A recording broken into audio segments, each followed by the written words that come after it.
Radio Raheem with Freddie Roach after your 36th world title win.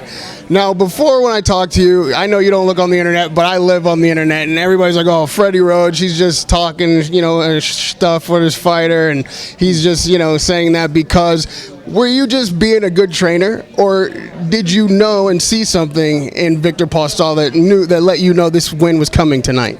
I really like Viktor as a person and as a fighter. I'm not so sure he likes me that much because he likes working with Marvin a lot. Yeah, and because I know he's good and I know how good he can get because I see this in him. I think he's a great fighter inside him. But the thing is, sometimes he doesn't really show it, and I push him really hard to make him believe that he is that great fighter. And again, he'd rather do bits with Marvin than me, and sometimes he's happier with Marvin than me. But I push him, and when I get in there, I don't. I go 100%. I push him really hard, and I'm glad I do because that's why we got the win tonight. When Max Kellerman came over to the corner and you said this guy's about to quit, the fight was back and forth. There was no indication, at least ringside, that Matthysse was ready. What did you see? How did you know? He was getting tired. I could see him fading a little bit. His punches were getting a little bit slower and so forth. He couldn't land that big shot anymore.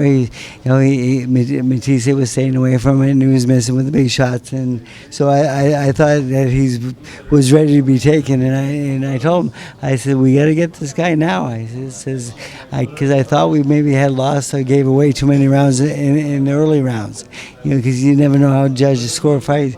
Because they're all tangled up and kind of holding, and who was really the guy that was holding? It looked like my guy, but the other guy getting in the chest and hitting behind the head and so forth. But so I told him, I said, we have to go out there and win these last rounds really big, and he went out there and he did what I told him.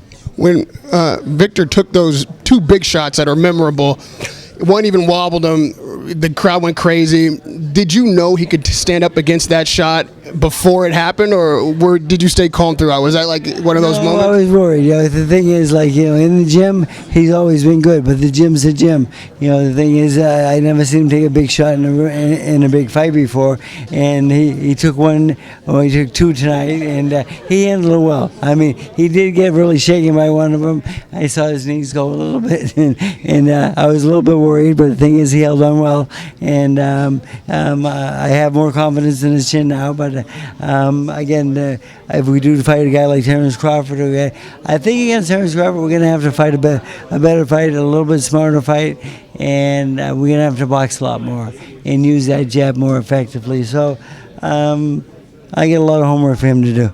Thank you so much, Freddie, on a great win. Congratulations, Radio Raheem, with the legend, Freddie Roach.